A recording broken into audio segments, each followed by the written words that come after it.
সড়ক দুর্ঘটনায় পা হারিয়ে এখন অসহায় সপ্তম শ্রেণীর এক স্কুল ছাত্র। স্বপ্ন ছিল পড়াশোনা করে মানুষের মতো মানুষ হওয়ার, কিন্তু দারিদ্র্য আর চিকিৎসার অভাবে থমকে গেছে তার জীবন। মহেশখালী সিনিয়র ফাজিল ডিগ্রি মাদ্রাসার সপ্তম শ্রেণীর ছাত্র মোহাম্মদ আরিফুল ইসলাম একসময় ছিলেন মেধাবী ও স্বপ্নবাজ একজন শিক্ষার্থী, কিন্তু 5 মাস আগে ঘটে যাওয়া এক মর্মান্তিক সড়ক দুর্ঘটনায় তার জীবনকে বদলে দিয়েছে। মোহাম্মদ আরিফুল ইসলাম, আমি ক্লাস 7-এ পড়ি। আমি ক্লাসে 5টা পরীক্ষা, বার্ষিক পরীক্ষা দিছি। 5টা দেওয়ার পর শুক্রবার আমার স্যারের সাথে কাম করছি। কাম করার পর আমার রাত্রেবেলা আমার ফুফু আসি ডাকে নিয়ে গেল যে বাবা একটু মোবাইলটা হারিয়ে গিয়েছে, একটু খুঁজে দিই। পরে রাজমিস্ত্রির কাম, মাঝে মধ্যে স্কুল যখন বন্ধ থাকে। পরে গেলাম, যাওয়ার পর আমি এইখানে অ্যাক্সিডেন্ট হওয়ার পরে রংপুর ভ্যানের সাথে ভ্যান চালাইতেছিলাম, একটু পিছনে তাকাইছিলাম, ডান ডাক্তারের সাথে একটু মাইর খেয়েছি, হওয়ার পর রক্ত জমা রয়েছে। জি, পরে আমি রংপুর মেডিকেলে গেলাম।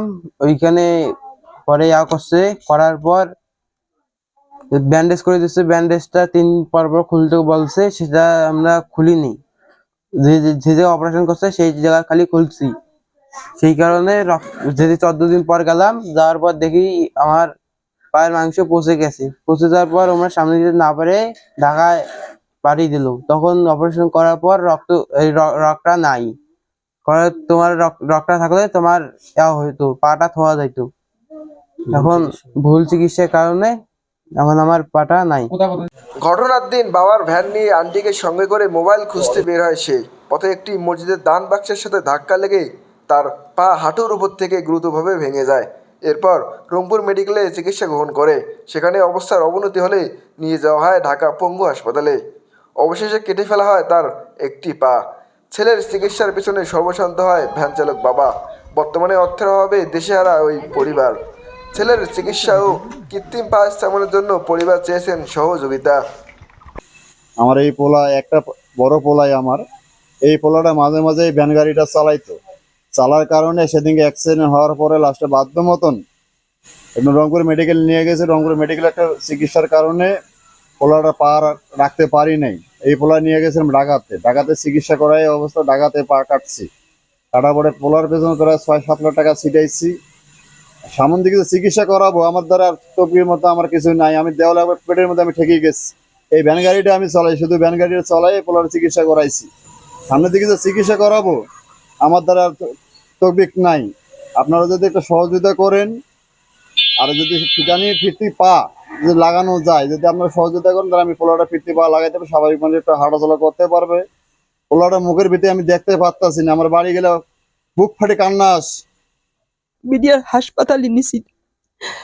বিডিআর হাসপাতালে নিয়ে খুবই হামলা অসহায়। আমার ছেলে না ভ্যান চালে খাই খুবই কষ্ট করি, আমরাও খুব কষ্ট চলি। এখন 6-7 লাখ টাকা দান করিয়া শখ পাশে শেষ করলাম। এখন দানে করে মুক্ত হয়েছি। ও চাপ দিতেছে, আমি কি করবো? তোমার সরকারের কাছে আমার একটা অনুরোধ, আমার 6টা ওষুধ খাইতে পারবেন না, টাকা মানে কোনো খাইতে পারবেন না। তোমার কাছে একটা অনুরোধ, আমার কাছে দাবি, তোমার কাছে একটা দাবি আছে, আমার কিছু সাহায্য চাই তোমার কাছে। পঙ্কু জানি আমি কিছু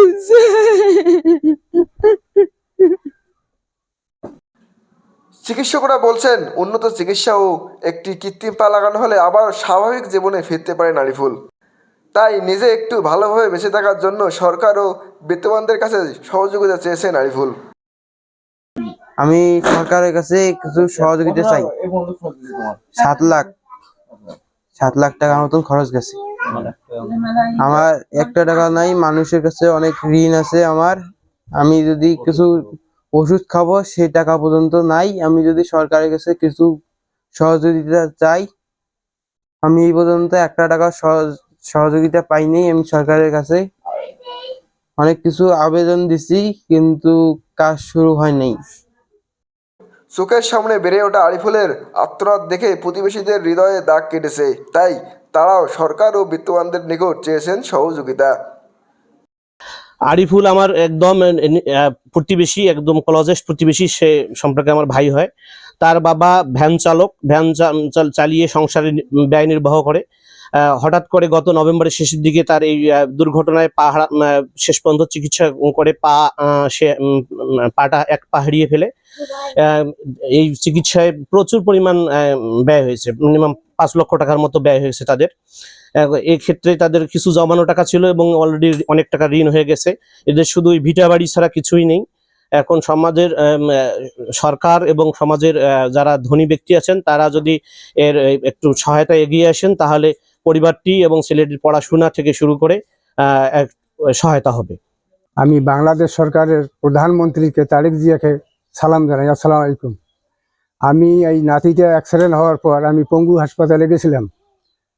যাওয়ার পর 7-8 লাখ টাকা খরচ করার পর এই পাটা নষ্ট হয়ে যায়।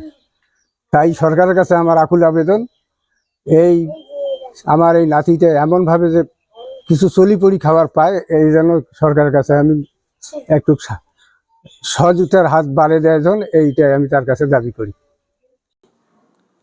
এদিকে আরিফুলকে সমাজসেবা অধিদপ্তরের পক্ষ থেকে প্রতিবন্ধী ভাতার আওতায় আনার প্রতিশ্রুতি দিয়েছেন এই কর্মকর্তা। ইসলাম নামে যে ছেলেটি সড়ক দুর্ঘটনায় তার পা হারায়, তার জন্য আমরা আমাদের এখান থেকে যেটা করতে পারি, যেহেতু তিনি এখন প্রতিবন্ধী ভাতার জন্য আমরা যে ব্যবস্থাটা আছে সেটা আমরা করতে পারবো। তারপর প্রতিবন্ধী, যেহেতু সেই স্টুডেন্ট, প্রতিবন্ধী শিক্ষা উপবৃত্তির ব্যবস্থা আমরা করতে পারবো। আর রোগী কল্যাণ সমিতি থেকে আমরা তার যে প্রয়োজনীয় যে ঔষধপত্র লাগে সেটার আমরা প্রতি মাসে যা লাগে সেটা আমরা এখান থেকে দেওয়ার ব্যবস্থা করব। ধন্যবাদ। একটি দুর্ঘটনায় কেড়ে নিয়েছে আরিফুলের স্বাভাবিক জীবন। এখন সময় সমাজের সহানুভূতির হাত বাড়ানোর। সামান্য সহযোগিতায় ফিরিয়ে দিতে পারে তার হাসি ও ভবিষ্যৎ। রশিদ বর্মন, নিউজ লালমনিরহাট।